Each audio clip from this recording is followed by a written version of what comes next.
So I worked for Philips for a while, and you could get Philips products cheap sometimes. They would like have discontinued products, and they would just fire sale them and give them to the employees at a super cheap price. And I bought a surround sound system from Philips. It was okay, but I just threw it away, and I thought, oh, I should open it up, and maybe there's something to steal inside before I send it to the e-cycler, the e-recycler, I don't know, whatever, e-waste.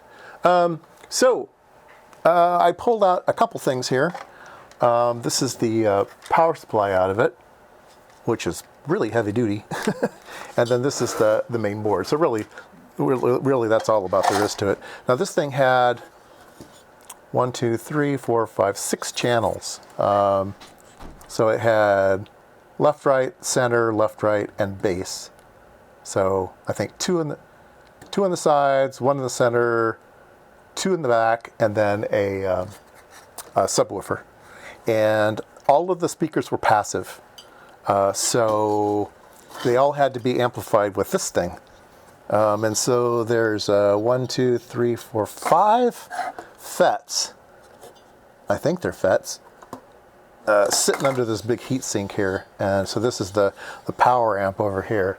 I don't know if I'm going to save the power amp, but I definitely want to save all of these inductors. So I'll pull the board out for that. I don't think there's really anything else on here. A whole bunch of electrolytics ready to go bad.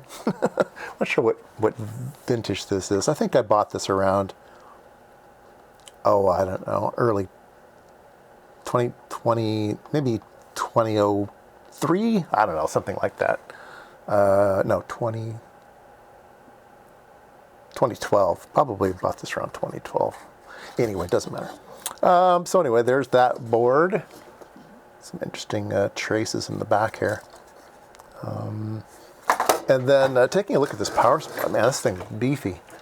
It's got some really heavy-duty heat sinks in it. I mean, this thing's solid metal. It's no fins or anything. So I think those aren't very efficient, right? It's surface area that you want. So this is just a big slab of aluminum. This one has fins on it, but those are really thick. So not many fins for the thickness. So I'm not sure exactly how efficient these heat sinks are, but anyway, I'm not a heat sink guy. Used to know one. Used to work with one. He was super good at it. And basically has some voltage that comes out here of stout variety. I don't know what. It's a single rail, and I don't know the voltage that comes out of this one. But down here it's marked minus 27 ground, plus 12, and plus 5. Minus 27, that's kind of an odd voltage, isn't it? Anywho, yeah, got this big jubber here. And yeah, there you go. Take a closer look at these things. So I should probably turn this thing on and figure out how many volts is on the output of this thing. User fusible exchange. Oh, it's in French, of course.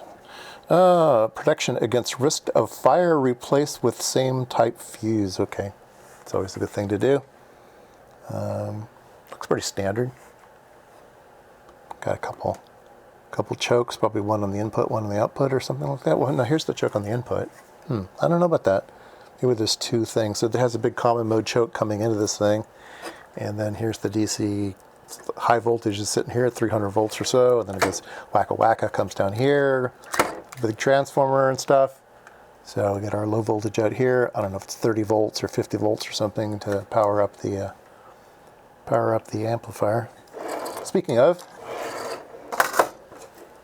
here is the amplifier.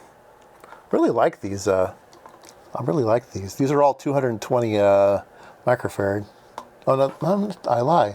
Here's a couple hundred microfarads. So everything. Yeah, there's about 1, 2. Yeah, there's 300s, and all the rest are 220s. 220s and 330s are very popular sizes, it seems.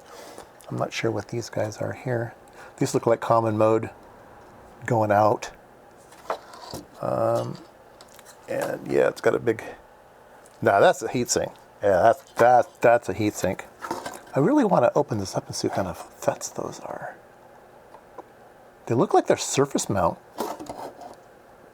Let me find my flashlight here. Can I peek in there? Oh, I take it back. Whoo, whoo. Okay, those are like 20 pin devices. So there's 1, 2, 3, 4, 5. So those are high-powered audio amplifiers on a chip. And yeah, there's 5 of them down there.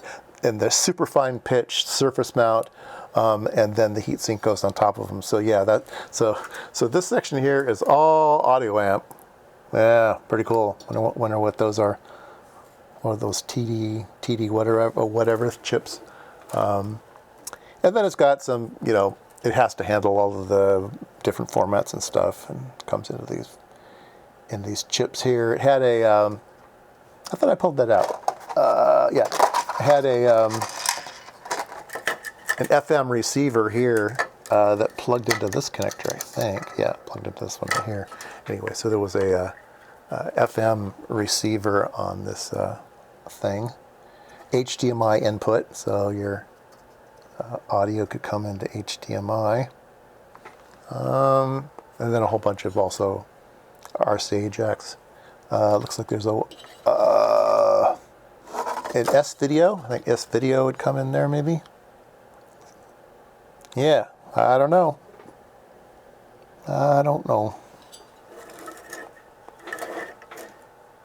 Anyway, good scrounge. Everything else went to the dump today. It was once a year. I didn't know about it last year, but once a year they're having get to go to the dump, and whatever you put in your car, you get to dump out. So I did that this morning. Got rid of a whole bunch of e-waste, which is hard to get rid of today. I don't know why, but got rid of all of that and some other stuff. So, all right, video for the day.